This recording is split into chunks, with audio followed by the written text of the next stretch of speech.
Hola Vino Nuevo, qué gusto tenerte a través de nuestros medios. Deseo que prepares tu corazón para recibir la palabra que Dios tiene para ti. Bienvenido.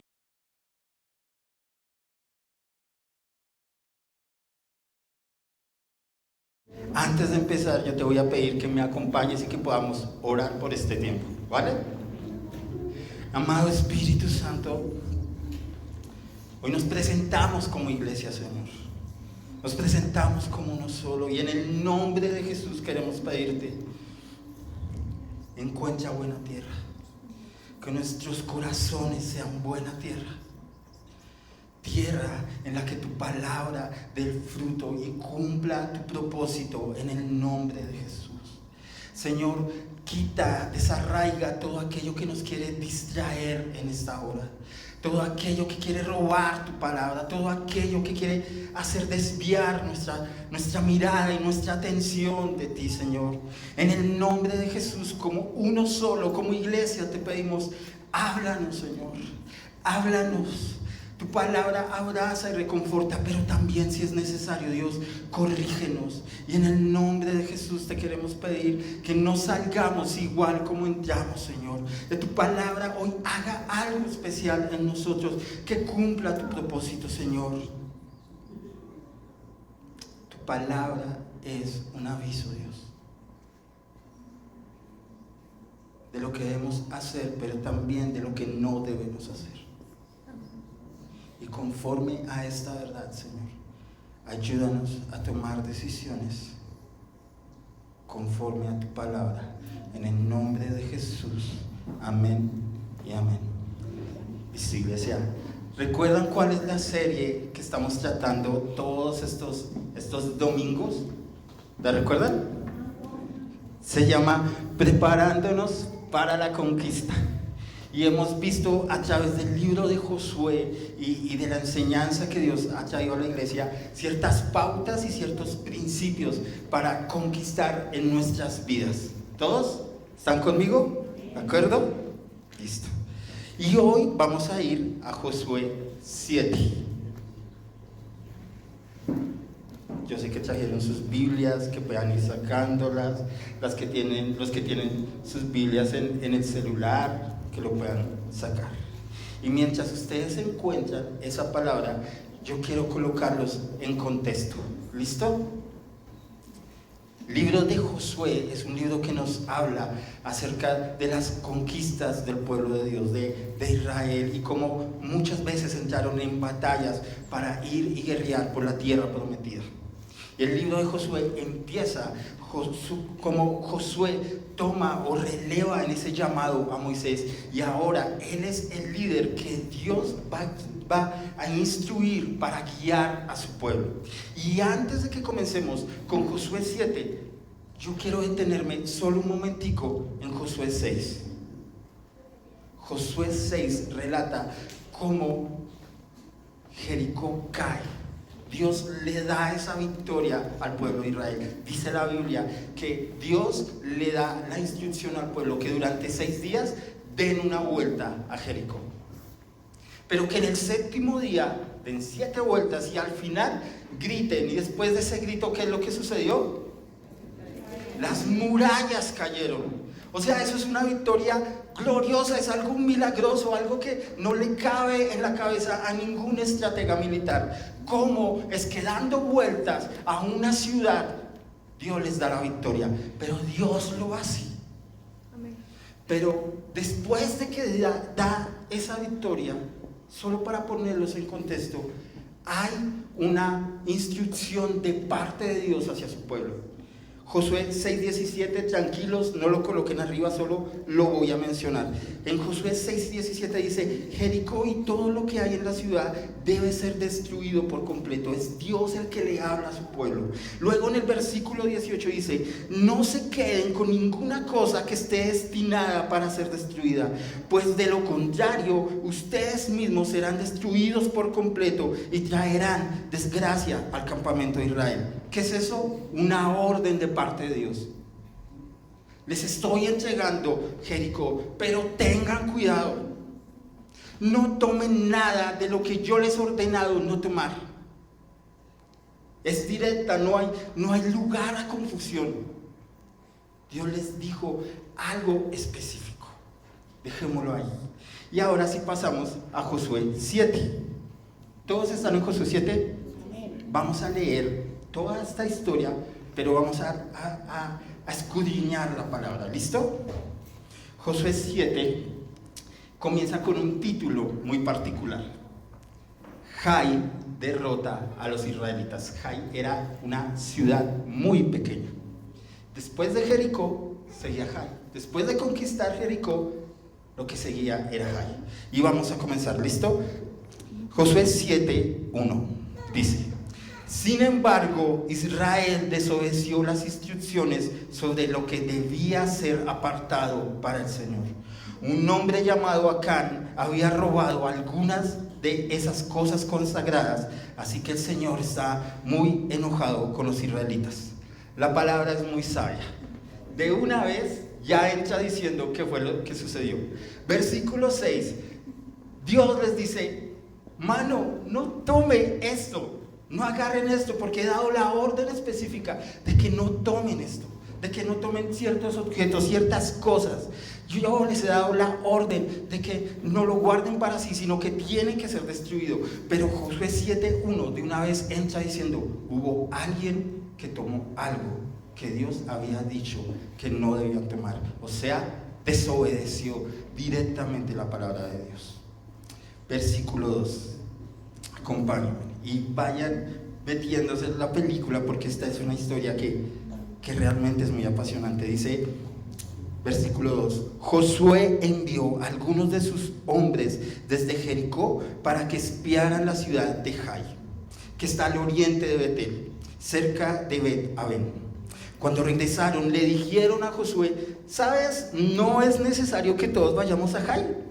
Bastará con 2,000 o 3,000 hombres para atacar la ciudad, dado que ellos son tan pocos. No hagas que todo nuestro pueblo se canse teniendo que subir hasta allí. Segundo, Josué envía espías, pero estos espías le dicen: ¿sabes, Josué? Tú tranquis. Jai, ¿cómo se dice por ahí? Es papita para el oro. Es pan comido, tranquilo. Ni siquiera es necesario que todo el ejército suba. No es necesario que nos esforcemos tanto. Más o menos 2,000 o 3,000 hombres van a bastar, y con eso vamos a conquistar esta ciudad. Esto es como, si han visto esos partidos de fútbol que juega Brasil contra, no sé, una selección bien, contra Bolivia. Y juega Brasil de local en el, no sé, bueno, en Brasil, en el Maracaná. Aquí me están ayudando. En el Maracaná, y tiene toda la titular. Pero como que de cierta manera dicen: Bolivia, es Bolivia, le ganamos jugando a media máquina. Así fue el informe, lo que le dijeron los espías a Josué: tranquilo, no hay necesidad de que todo el ejército vaya en contra de Jai. Esto lo ganamos sobraditos. Versículo 4. Así que enviaron a unos 3,000 guerreros, pero fueron completamente derrotados. ¿Fueron qué? Derrotados. O sea, Bolivia le ganó a Brasil. Los hombres de Jai persiguieron a los israelitas desde la puerta de la ciudad hasta las canteras y mataron como a 36 que iban en retirada por la ladera. Por favor, pon atención a lo que sigue. Los israelitas quedaron paralizados de miedo ante esto, y su valentía se desvaneció. Y como que uno dice: ¿qué pasó? En el capítulo anterior estamos hablando de cómo un pueblo que obedece a Dios tiene una victoria aplastante contra un ejército mucho más grande, contra toda una ciudad, contra todos los pronósticos. Israel derrota a Jericó, entra y posee esa tierra. Pero en el capítulo 7, un pueblo mucho más pequeño los derrota. Y no solo los derrota, sino que dice la palabra: quedaron paralizados de miedo y su valentía se desvaneció. Sigamos. Versículo 7. Entonces Josué clamó: oh Señor soberano, ¿por qué nos hiciste cruzar el río Jordán si vas a dejar que los amorreos nos maten? Si tan solo nos hubiéramos conformado con quedarnos del otro lado. Señor, ¿qué puedo decir ahora que Israel tuvo que huir de sus enemigos? Y después de la derrota, Josué comienza a quejarse. Y es la queja que es una constante en el pueblo de Israel. Señor, mejor nos hubiéramos quedado atrás. Mejor nos hubiéramos quedado quietos donde estábamos bien. ¿Para qué nos ponemos a ir a conquistar? ¿Para qué nos metemos en esta vaca loca de la guerra? ¿Por qué no nos ayudaste, Dios? ¿Por qué? Y dice la palabra que Josué estaba angustiado y que así ora a Dios. Pero me impacta la respuesta de Dios. Versículo 10. Pero el Señor le dijo a Josué: levántate. ¿Qué le dijo? Levántate, porque estás ahí con tu rostro en tierra. Israel ha pecado y ha roto mi pacto. Robaron de lo que les ordené que apartaran para mí. Y no solo lo robaron, sino que además mintieron. Escondieron los objetos robados entre sus pertenencias. Por esa razón los israelitas huyen derrotados de sus enemigos. Ahora Israel mismo será apartado para destrucción. No seguiré más con ustedes a menos que destruyan esas cosas que guardaron y que estaban destinadas para ser destruidas. Yo no sé si a estas alturas tú ya te estás comenzando a identificar con el pueblo de Israel, pero yo cuando leí esta palabra, ya a estas alturas me estaba identificando mucho con Israel. Porque Dios le habla y le dice: pasó esto y esto. Deja de quejarte, deja de llorar y pon tu casa en orden. Versículo 13. Levántate, ordénale al pueblo que se purifique a fin de prepararse para mañana, pues esto dice el Señor, Dios de Israel: en medio de ti, oh Israel, están escondidas las cosas apartadas para el Señor. Nunca derrotarás a tus enemigos hasta que quites esas cosas que tienes en medio de ti. Les voy a leer la siguiente parte, es un poco larga, pero quiero que puedan entender lo que la palabra nos dice. Versículo 16, dice: el pecado de Acán. Temprano a la mañana siguiente, Josué presentó a las tribus de Israel delante del Señor, y la tribu de Judá fue la señalada. Entonces los clanes de Judá dieron un paso al frente, y el clan de Sera fue el señalado. Luego las familias de Sera dieron un paso al frente, y la familia de Zimri fue la señalada. Pero por último, cada miembro de la familia de Zimri se le hizo pasar al frente, uno por uno, y Acán fue el señalado. Entonces Josué le dijo a Acán: hijo mío, da gloria al Señor Dios de Israel y di la verdad. Confiesa, dime lo que has hecho, no me lo escondas. Y Acán respondió: es cierto, he pecado contra el Señor Dios de Israel. Entre el botín vi un hermoso manto de Babilonia, 200 monedas de plata y una barra de oro que pesaba más de medio kilo. Los deseaba tanto. ¿Puedes repetir conmigo? Los deseaba tanto que los tomé, y está todo enterrado debajo de mi carpa. La plata la enterré aún más profundo que el resto de las cosas. Después Josué y todos los israelitas tomaron a Acán junto con la plata, el manto y la barra de oro. También tomaron a sus hijos e hijas, su ganado, sus asnos, sus ovejas, sus cabras, su carpa, todo lo que él tenía, y los llevaron al valle de Acor. Acor significa amargura con aflicción y pesar. Versículo 25. Luego Josué le dijo a Acán: ¿por qué nos has traído esta desgracia? Ahora el Señor te traerá la desgracia a ti. Entonces todos los israelitas apedrearon a Acán y a su familia, y quemaron los cuerpos. Iglesia, yo sé que hemos estado hablando de principios de conquista, de cómo podemos ir a conquistar. Y yo sé que todos los que estamos aquí tenemos una batalla y una lucha que librar, una tierra por la cual ir a conquistar. Todos, absolutamente todos los que estamos aquí. Para algunos es un ciclo de pecado que se ha vuelto repetitivo y que piensas que no puedes salir de eso. Para otros es tu relación con tu familia, con tus padres. Para otros es responder a un llamado, al llamado de Dios. Para otros son desafíos financieros. Para otros son tomar decisiones en su vida. Otros luchan con la soledad, otros luchan con la apatía, otros luchan con la depresión. No sé cómo se llama tu batalla, no sé cómo se llama tu guerra, pero todos, absolutamente todos los que estamos aquí, tenemos una lucha. Todos tenemos una batalla que librar. Así que la pregunta no es si tienes una batalla que librar. ¿Sabes cuál es la pregunta? ¿Cómo estás librando tu batalla? La pregunta es, ¿cómo estás enfrentando tu batalla? ¿Cómo estás enfrentando a tus enemigos?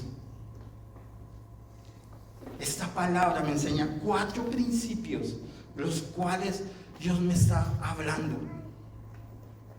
Y como decía en la oración del principio, ¿sabes? La palabra es un espejo para nuestros corazones, pero también es la voz de Dios que nos dice, tengan cuidado con esto, no hagan esto.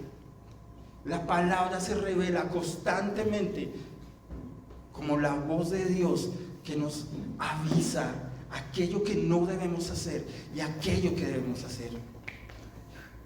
Y una vez nos es dada esa palabra, no tenemos excusa, iglesia. Porque más adelante no vamos a poder decir, sabes, es que no sabía, es que nadie me lo dijo. La palabra te está hablando hoy. Y oro en mi corazón para que puedas guardar esta palabra y tomar decisiones de aquí en adelante.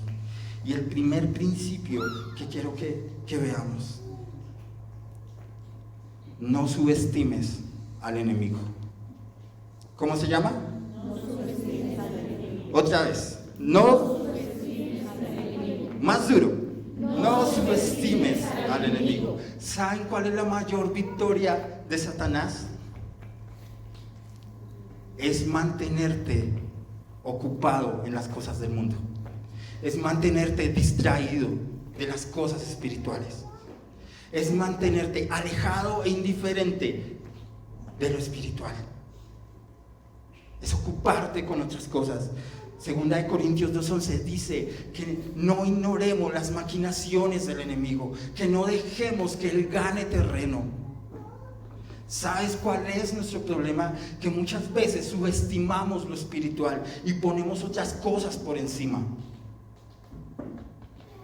Aquí en la iglesia venimos viernes tras viernes. Nos conectamos los martes y los jueves a orar. Y muchas veces la iglesia brilla por su ausencia. ¿Sabes por qué? Porque relegamos lo espiritual. Porque pensamos que no es importante. Porque nos sembramos para lo eterno. Porque no entendemos que si no ganamos las batallas en el mundo espiritual, no se va a ver nada en el mundo natural. Y puedes hacer todo lo que quieras. Puedes esforzarte por salir de ese pecado, porque ese negocio salga bien. Puedes esforzarte por conseguir finanzas. Puedes esforzarte porque la relación con tus padres o con tus hijos salga bien. Puedes esforzarte por muchas cosas, pero si no vas a lo espiritual, no vas a ver nada. No va a pasar nada si sigues subestimando lo espiritual. Si sigues indiferente y haces como la avestruz que mete la cabeza en la arena y piensa que no pasa nada, sí pasa algo, sí está pasando algo. Y es en el mundo espiritual. Un día que no oras es un día que el enemigo gana terreno. Un día que no oras y que no intercedes es terreno que gana Satanás. Es una puerta que se va abriendo para separarte de Dios. Es una puerta que se está abriendo para que caigas en pecado. No ignores, no subestimes lo espiritual. No pienses que en tus fuerzas puedes. No es así. No es así. Segundo principio. Mantente dependiente de Dios. Mantente dependiente de Dios. ¿Cómo dice? Mantente dependiente de Dios. ¿Saben? Cuando leía el texto me impresionó algo. Y es que por ninguna parte dice que fueron a consultar a Dios. Por ninguna parte. ¿Qué diferencia con Jericó? Porque en Jericó vemos un pueblo que obedece a Dios y obedece a la estrategia de Dios.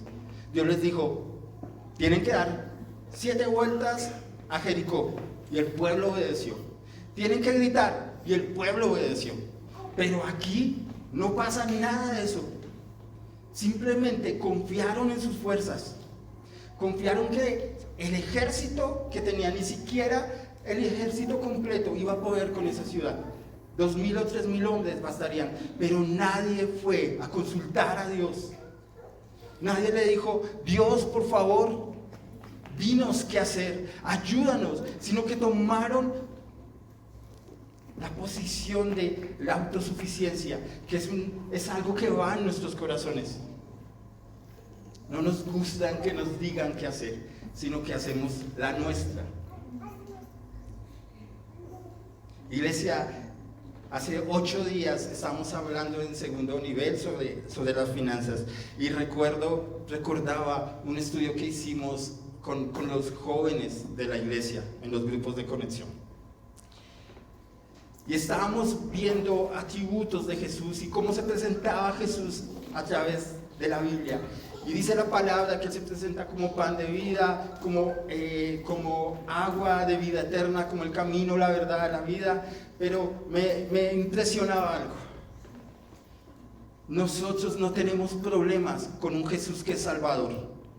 Nos gusta la idea de un Jesús que nos salva de nuestros pecados, un Jesús que viene y nos redime, un Jesús que viene y nos sana. ¿Sabe con qué tenemos problemas? Con el Jesús que es Rey. Porque nuestro corazón se levanta contra el gobierno de Dios. Porque si fuéramos consecuentes con nuestras oraciones, cuando le decimos a Jesús, tú eres mi Rey, ¿saben lo que es ser súbdito de un reinado? Es que ya no es mis horarios, ya no son mis metas, ya no son mis sueños, todo lo rindo a ese Rey. Y yo sé que nosotros en las canciones muchas veces les decimos, Jesús, tú eres mi Rey, pero cuando Jesús nos pide que nos levantemos a las 6 de la mañana a orar, no lo hacemos. Cuando Jesús nos dice que hay que sembrar para la hora, no lo hacemos. Cuando Jesús nos dice, hay que venir a la iglesia a pesar de que afuera está lloviendo, no lo hacemos. Entonces, ¿de qué Rey me hablas? Mantente dependiente de Dios. Mantente dependiente de Dios. La oración significa que no busco hacer mi capricho. La oración significa que voy a rendirme a la voluntad de Dios, a la voluntad de Jesús. Me voy a mantener dependiente. ¿Cuál es tu voluntad? ¿Cuál es tu voluntad, Dios? Me impresiona que muchas veces tomamos decisiones en caliente, basados en nuestras emociones, y no consultamos a Dios. Nos ennoviamos, comenzamos empresas, nos metemos en deudas, hacemos un montón de cosas y no le consultamos a Dios. ¿Y sabes qué es lo peor? Que cuando vienen las consecuencias de no consultar a Dios, preguntamos, Dios, ¿y qué pasó? Dios, ¿por qué me está sucediendo esto? Y el secreto está estar constantemente buscando el rostro de Dios. Estar constantemente diciéndole, Dios, ¿esto te agrada? ¿Esto es de tu voluntad? Voy a comenzar esta relación o voy a romper esta relación. ¿Esto es de tu voluntad? Dios, voy a dar este paso. ¿Esto es de tu voluntad?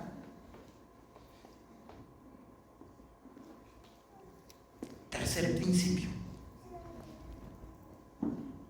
Deja la queja. Ayúdeme a predicarle al que está al lado. Oiga, deje la queja. Deje de quejarse tanto. Pero dígale duro. Deje de quejarse tanto. Deje de quejarse tanto. Deje la queja, por favor. Dice la Biblia que cuando pasa todo esto, Josué lo primero que hace es postrarse delante de Dios. Pero no es para pedir perdón. Josué dice, ¿por qué nos pasó esto? Mejor nos hubiéramos quedado allá, porque vienes y no nos respaldas y permites que este pueblo nos derrote. ¿Sabe? La queja se volvió deporte nacional aquí en Colombia. Nos quejamos por todo. Y le tengo noticias. La culpa no es del gobierno. La culpa no es del país donde usted nació. La culpa no es del papá que a usted le tocó, ni la mamá que a usted le tocó. La culpa no es de los medios, no es que el dólar esté muy alto y el peso esté muy bajo, no. ¿Saben cuál es el problema? Que la queja me ayuda a evadir mis responsabilidades. Y muchas veces la culpa es mía. Se lo digo por experiencia propia. A mí me encantaba quejarme y decía, no, pero es que este gobierno, es que este capitalismo, es que mejor dicho, por eso es que estamos como estamos. Y un día Dios me confrontó y me dijo, ¿por qué en vez de estar quejándote no bendices? Bendices a tu nación, bendices a tu presidente, sin importar quién sea, pero bendícelo. ¿Por qué no bendices ese trabajo que mucho o poco te da? Porque yo lo he puesto ahí. ¿Por qué no bendices a tu familia? ¿Por qué no bendices a ese hermano o a esa hermana que es un poquito canzoncito y difícil de amar? ¿Por qué no bendices tu iglesia? Porque muchas veces nos quejamos es de la iglesia. No, pero es que vean la iglesia, no es alabanza. En otras iglesias hay alabanza mucho mejor. Y el que canta, no, eso no canta afinado. Creo que esa voz de barítono no le funciona. Los coros, Dios mío, los coros me sacan del espíritu y dicen un montón de cosas y comienzan a quejarse. Es que el pastor, es que la pastora a toda hora anda regañando y molestando. ¿Por qué tiene que hacer reuniones, mandar oración por Zoom a las 5 de la mañana? ¿Qué le pasa? Es que no tiene nada que hacer. Uno a las 5 de la mañana está en el tercer cielo, pero no orando, sino durmiendo. ¿Por qué tienen que hacer eso? ¿Por qué me ponen a madrugar? Dizque a orar. Y nos quejamos y nos quejamos y entramos en un ciclo que no termina. Es que la culpa es del líder, la culpa es del pastor, pero no asumimos responsabilidades. Y muchas de las consecuencias de las cosas que estamos viviendo fue porque subestimamos lo espiritual, no dependimos de no hemos sido dependientes de Dios, y nuestra posición más cómoda es quejarnos. Es decirle, Dios, ¿por qué eres tan duro conmigo, Dios? ¿Por qué no me amas? Mira como esos impíos y tienen un montón de cosas, y yo, que soy tu siervo, tengo que andar a pie o en buceta. Nos quejamos, constantemente nos quejamos, y con todo el amor del mundo, iglesia, quiero decirte algo, hay que madurar. Dígale al que está al lado, oiga, madure.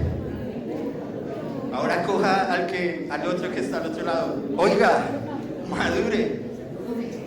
Madure, por favor, se lo pido. Madure, es ya tiempo de madurar. Es tiempo de dejar de quejarte. Es tiempo de dejar de echarle la culpa a los demás. Madura. Y cuarto,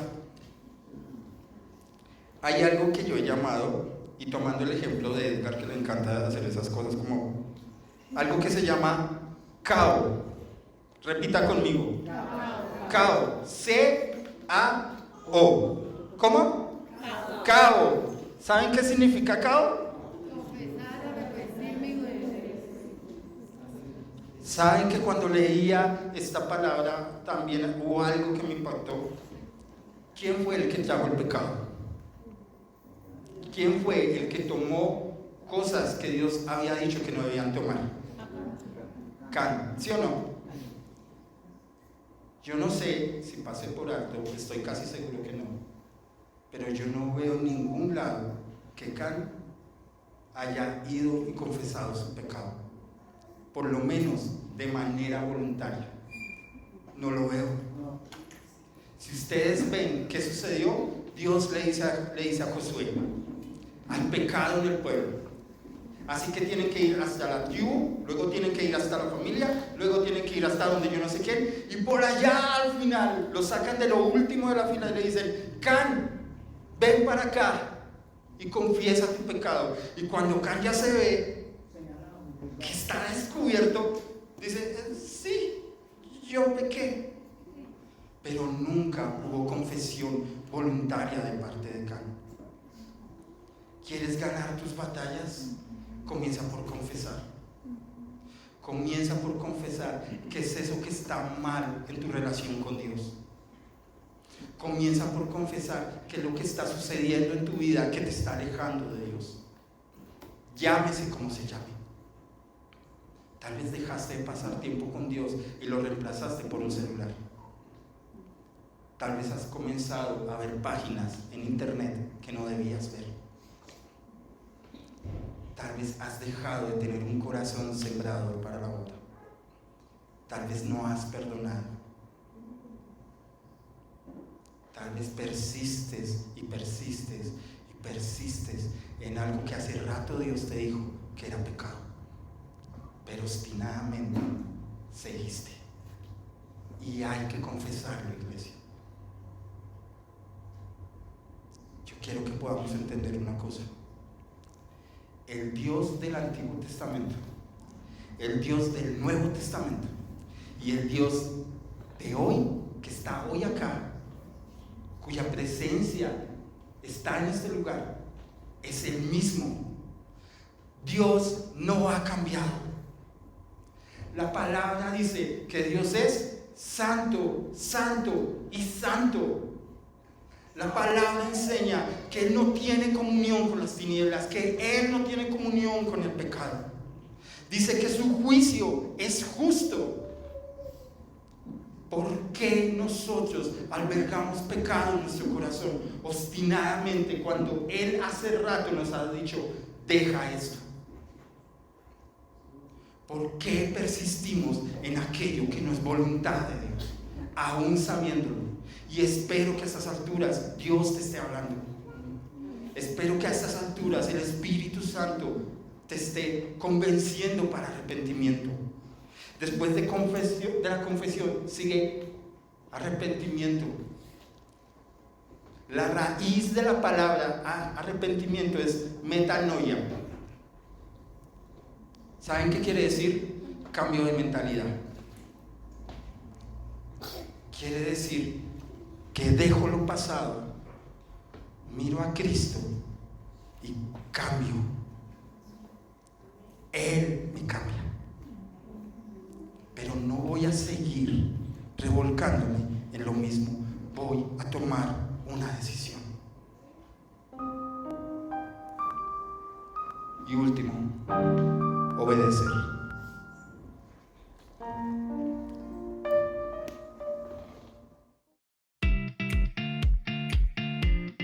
Gracias por haber escuchado nuestro mensaje. Si es la primera vez que te conectaste y la palabra penetró en tu corazón y quieres reconciliarte con el Señor o recibirlo en tu corazón, te voy a invitar que allí en el lugar donde te encuentras, cierre tus ojos y repite después de mí.